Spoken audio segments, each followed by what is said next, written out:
Hello and welcome to the GPAT Neighborhood. I'm your host Steve Rowe, and our guest today is Carl Rees, the first Economic Development Officer in the Greenville City Government. Welcome to the GPAT Neighborhood, Carl. Thank you, Steve. Glad to be here. First off, you might describe the relatively brief history of the city's Economic Development Office.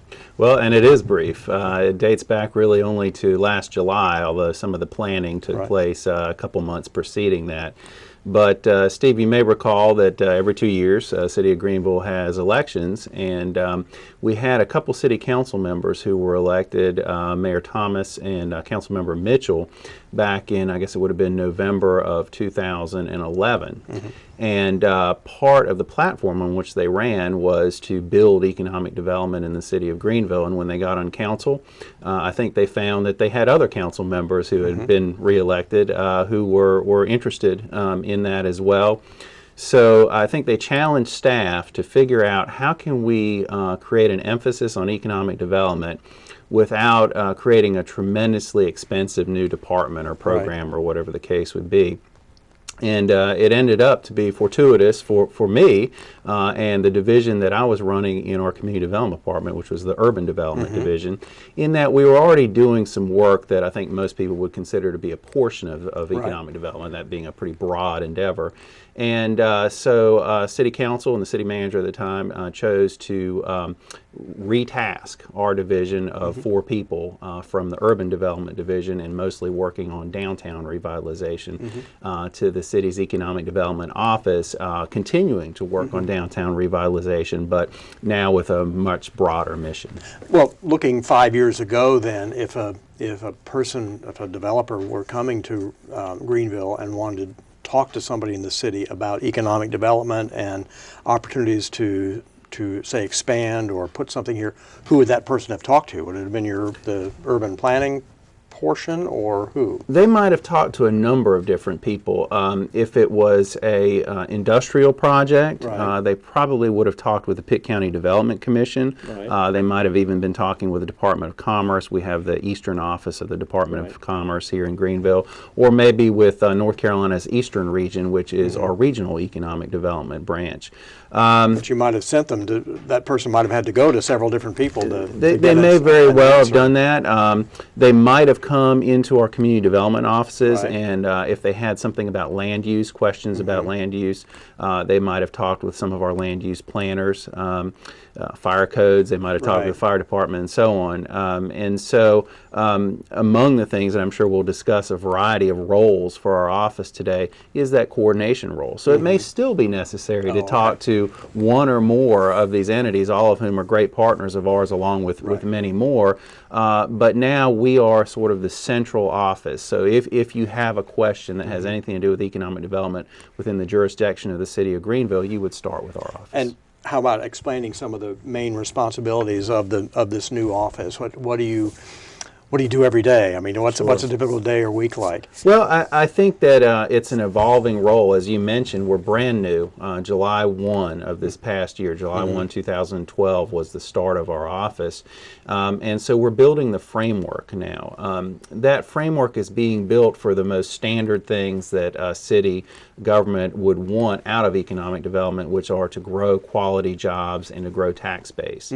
But the how you do that, and even the why you do that, is really the more interesting part of the job. So what we're about right now is some fundamental things. As you and I were talking before we went on air, we're building a website.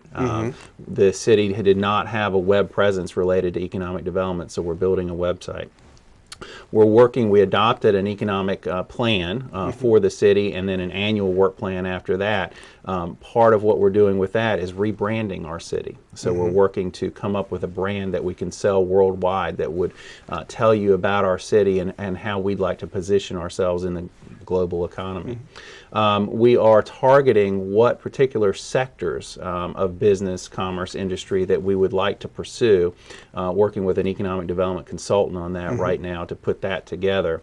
And then we're creating our policies and programs that we'll need to actually pursue whatever those targeted sectors are. I'm sure we'll talk about some more of it later, but things like developing what our policy is going to be on economic development incentives, figuring out what our role is with other partners on actually having places, whether they be office parks or otherwise, where business and industry can come to our town. So those are all the sorts of fundamentals that we're putting together before we actually go out and start actively recruiting business and industry to our community. Have you had to cut this out of whole cloth, or do you have some good models either in other areas in North Carolina or Virginia or South Carolina that you can use to help, I guess, speed up the process of creating an economic development office and a strategy? The answer to that broadly is yes, although I think each jurisdiction is a little bit different. And so part of the process that we went through with our council in adopting our economic development plan was to get to the essence of Greenville. Why is it? We know we want jobs and tax base. That everybody wants jobs and tax base. But what is it that's unique about our community that would allow us to find our place in the world? And really what we wound up resting our entire program on is the fact that we want to be a great Southern university medical community. Okay. And I throw the Southern in there because there's certainly university medical communities across the United States, but I think we felt that we would be different than, say, a Boston and sort of the northeastern approach, or maybe something on the West Coast, and that there's something unique about Southern university towns, and we wanted to gain our place among the best of those, best in quality of life, best in attractiveness to business and industry to come into those towns, and so that's how we position ourselves, and everything we do will be based on or tested against how does that help us position ourselves as a top-tier Southern university medical community. What sort of obstacles have you discovered that Greenville faces in terms of geography and availability of land and even population that might impede your goals to attract more economic development? Or maybe you don't have any. Maybe you've already set yourself up as an 85,000 person community with some vacant pieces of land and in the eastern region of North Carolina that is actually more attractive than not attractive. I think any community probably could list the obstacles, and we have as well. But what we're really trying to do, and this is some of the targeted assessment work that we're doing right now, is to look more closely at what our opportunities are. And I'm sure within those opportunities there will be some issues that we need to work on. But almost a silly example would be if we wanted to be a port town, that would be pretty tough for us, given that we're not on the coast. So we wouldn't necessarily consider business and industry targets that rely heavily on ports unless they're willing to use a port that's 80 to 100 miles away, which we can certainly supply. But I think one of the things, and we talked about the branding earlier, that we discovered is we're a little bit of an undiscovered gem. You mentioned you had moved here with your wife from Knoxville, Tennessee and Virginia previously and enjoy the community quite a bit. We find that many people, once they get here, and the same applies to business and industry, find this to be a wonderful town to be in. But we also find that not very many people know much about us. If they do know about Greenville in this area, it often tends to be Greenville, South Carolina. And so part of our challenge is to really tell people across the country, and we are in a global economy now to some extent across the world, about the strengths of our community. And we do have some. We have strong education here with East Carolina University and Pitt Community College. The cost of doing business here, even though I think that our legislature is looking at some of our tax rates for corporations and so on, overall the cost of doing business in North Carolina and in Greenville compares quite well to other areas of the country that have been successful with economic development. So we have opportunity there. We do have land that's available. We probably have not yet identified it necessarily as corporate office parks or industrial parks, although we do have some industrial parks that are not within the city's corporate jurisdiction, but they would be considered to be aligned with Greenville. But we do have opportunity there. We have a good, strong workforce here. We need to continue to work with them to make sure that they have the skills that business and industry in the 21st century require, which is certainly different in some cases than those of the last century, but a good, strong, motivated workforce. Now, you mentioned education. does the fact there's a 28,000 person community within the community present an opportunity or an obstacle or a little bit of both? I mean, I'm just curious, how does being a university town work for or against your plans and goals as an economic development officer? Well, I think it's one of our greatest strengths, Okay. obviously, and we talked about being a university medical Yeah, community, yeah. so we're positioning around that. Now, having said that, and I would classify this more in the realm of personal opinion, not corporate opinion for the city of Greenville, I think it has been easy over the last few decades as that university has grown dramatically to look to the growth of that university and maybe to our medical center as well and say, well, we don't need to do too much here in town. Too much else. We've Yeah. got them and, Yeah. and we'll just rely on them. And that's been a wonderful thing to have, but I think the realization that our council, our city council began to have was, yes, those are wonderful strengths for us, but we need to be diverse. We need to have diversity of employment for people, certainly the high education, high skill type jobs that are associated with the medical center and the university, but also for those middle and lower skills as well. So we have diverse full employment across our entire citizenry. Retail has been just one of several areas you want to look at. I'm just curious if the closing of any national retailers here, even though it's been their fault and not Greenville's fault, has had any adverse effect on folks looking at Greenville. And conversely, has the opening or the planned opening of new retailers who already had locations here, like Lowe's and Walmart and Harris Teeter, has that been a benefit to Greenville?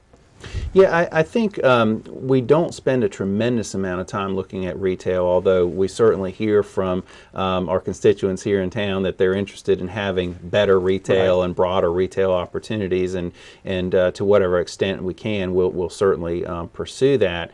But I think many times what you see with retailers either opening or closing are often more related to national trends or corporate policy for those retailers. So, for instance, recently, I believe our Blockbuster video stores closed. I think you saw closings across the entire United States, and I think that was more related to the fact that we all go online now and Right. get our movies and so Well, forth from there, as opposed to going to the movie store like we used to.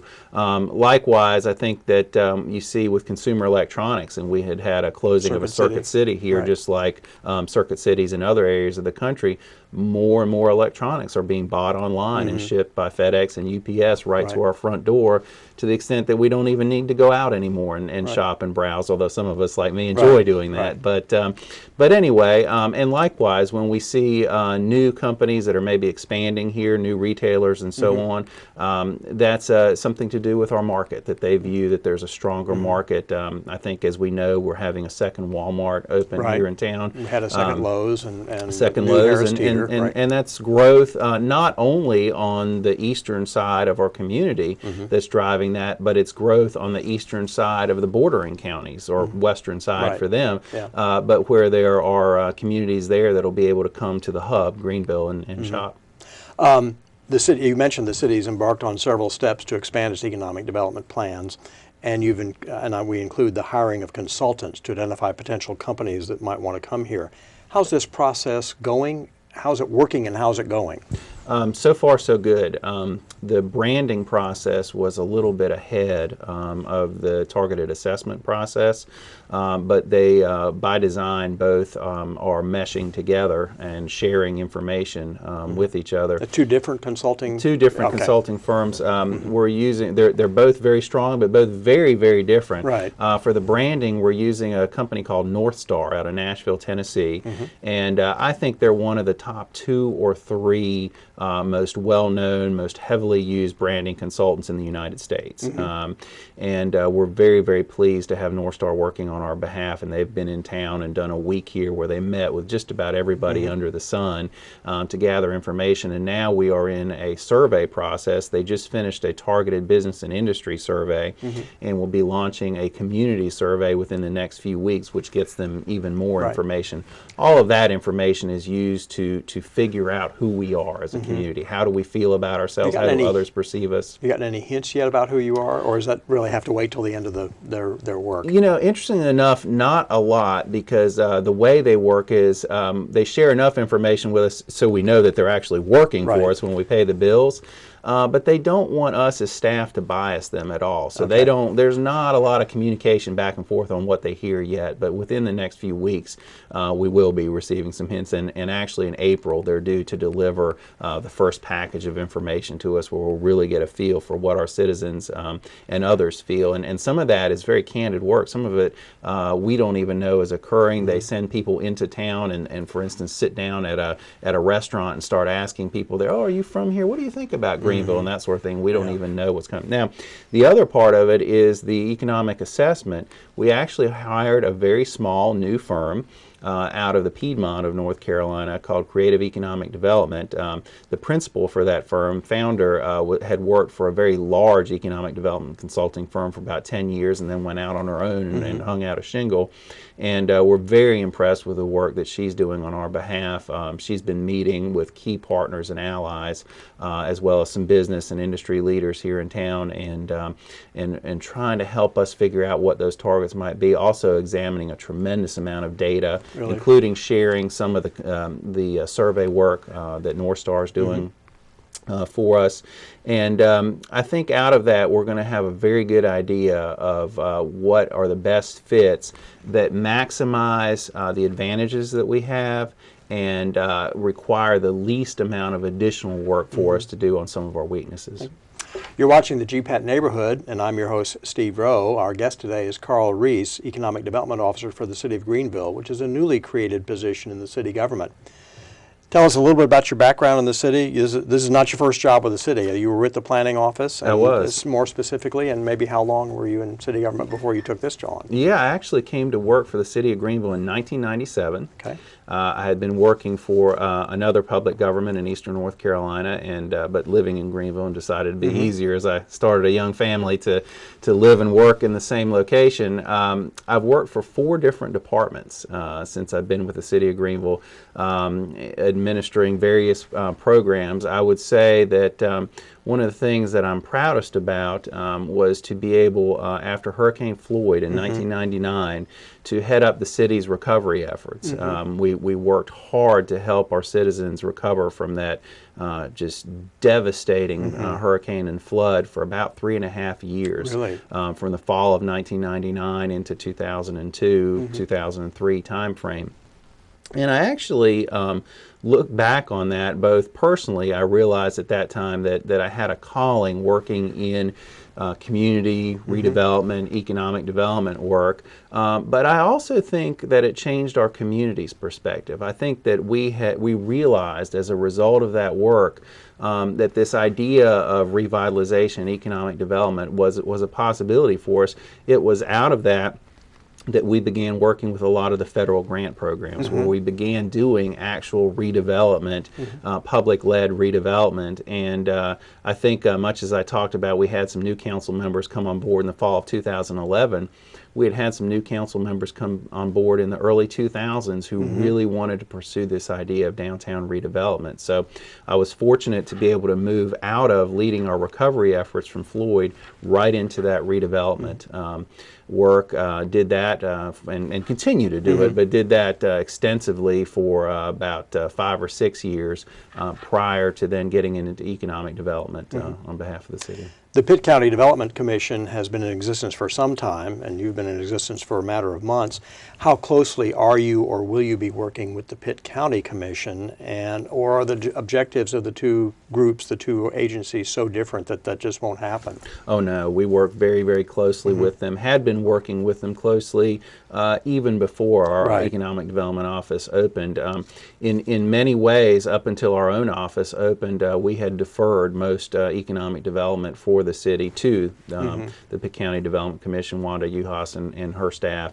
But even today, we are working on a wide range of projects and very diverse projects, whether it be pursuing a biotech company to come into Greenville, North Carolina, whether it be working on quality of life issues. Wanda and I have had the pleasure of working together along with a number of other people interested in the arts, and you've been involved in some of this, Steve, in trying to put together a structure for our public arts and our cultural arts in the Greenville-Pitt County area. And we find that as we recruit entrepreneurs, business, industry, the quality of life is not the first concern that they have when they're thinking about Greenville, North Carolina, but it's high up on that list. And so working on things like that.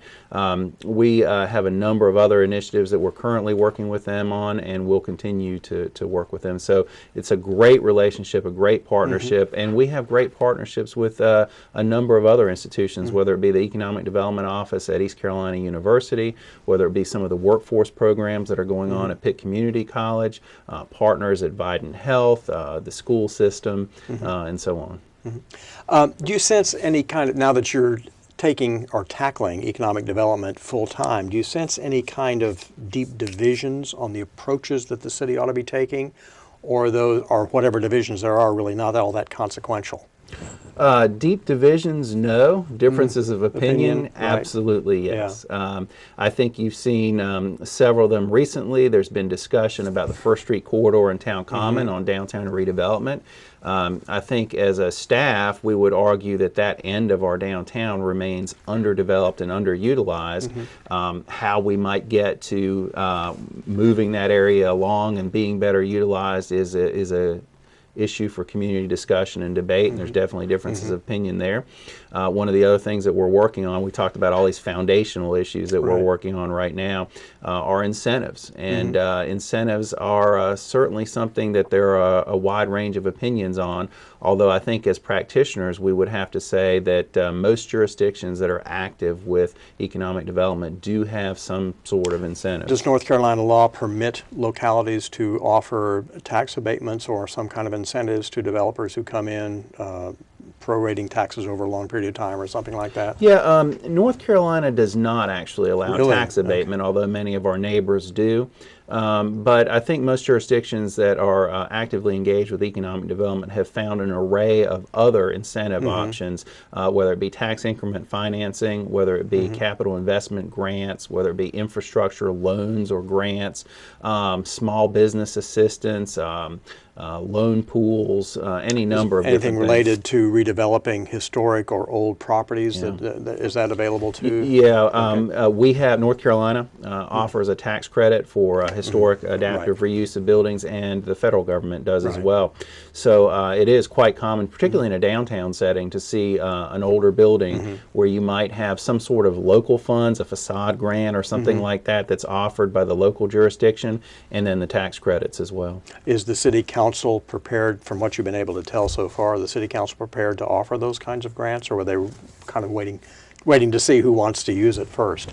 I think it's an ongoing discussion. Back in December, we brought a comprehensive list of options for incentives to City Council, and it covered almost everything that I just talked about earlier, because there are some differences. If you're looking at entrepreneur startup businesses, if you're looking at small business, there's certain types of incentives that might be useful to them versus the types of incentives that a large industry or very, very large commercial development might be looking for. And so we offered a variety of options. I think our council was very thoughtful on those, and we'll soon be introducing to our council maybe the first one that we'd like to try to put on the books, which is our capital investment grant. The capital investment grants are designed for larger projects, very job intensive projects, or very, very large commercial development. We're talking in excess of $15 or $20 million type commercial developments. But it's become rather standard across the country, no matter your opinion on incentives, that jurisdictions who are actively pursuing job-intensive or large capital investment projects do offer some sort of grants, cash grants essentially, to close the gap on these projects. You've also had not only a turnover in City Council, which helped prompt the creation of the office, but you have a new city manager. Has she been active in becoming involved in economic development efforts or assisting your office in any way? She has been extremely active. we had talked a little bit earlier that we've got states around us who are very, very aggressive in economic development. She spent almost her entire career in the state of Florida, which is one of the most aggressive states in economic development in the country, probably only surpassed by the state of Texas. Right. And she has had quite a bit of experience, either as an assistant city manager with economic development in her purview, or as a city manager in a couple communities with economic development. Our laws are a little bit different in North Carolina, so we can't exactly match what the state of Florida does. But she's had some very good insight into what we're doing, good ideas.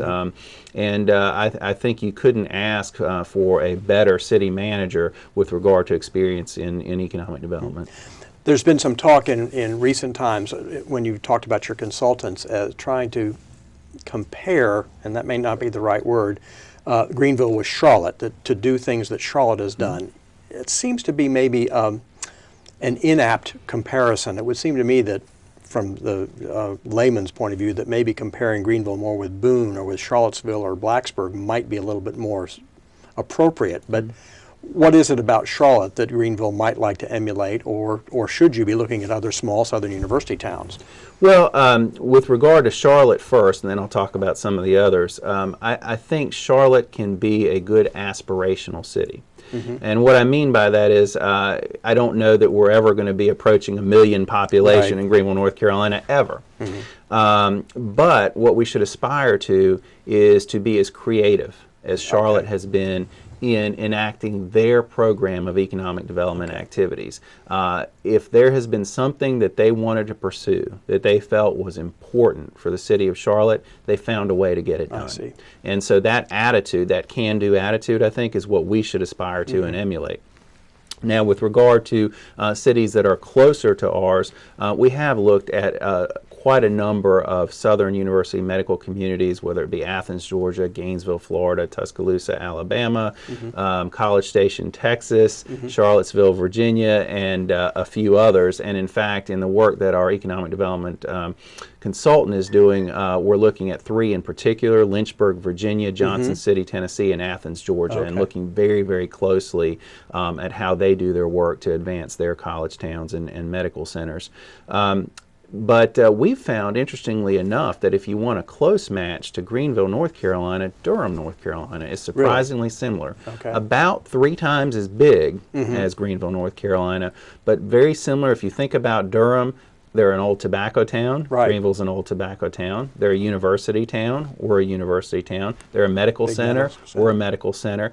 And also, unlike some other cities, we'll say Charlottesville, Virginia, Durham has some low-wealth communities close to their downtown and have been working very, very hard in the last decade or two to improve those low-wealth communities. And that's the same with Greenville, North Carolina. So whereas in Charlottesville, maybe they're able to just concentrate on their downtown and maybe on some other economic development activities, don't have to be concerned as much with low-wealth issues. We do. And so we found Durham to be a great model for us as well. Last question. If you could look 5 years ahead, if you could wave some sort of magic wand, what sorts of new economic developments will have been undertaken in Greenville that your office is now thinking about doing? Sure. Well, I think I'm going to start from the inside out. So the great work we've been doing over the last 5 or 6 years in our downtown would continue. Maybe we would have our first downtown hotel. We would have more residential downtown. We would have additional entertainment opportunities, whether it be the Go Science organization, which we haven't had a lot to talk or been able to talk about them much tonight, but we'd have that in place. We might have our theater in place. We might have Town Common with more activity. And then moving out, we would probably have some corporate medical research parks, some what we call land that's available, product that's available for us to recruit to, and we would have a very strong recruitment and retention effort out of our economic development office, where we're going out, targeting prospects, bringing them to our town, and then working to retain the businesses that we have in place. You've been watching the GPAT Neighborhood, and our guest has been Carl Rees, Economic Development Officer for the City of Greenville. I'm your host, Steve Rowe, and until next time, goodbye.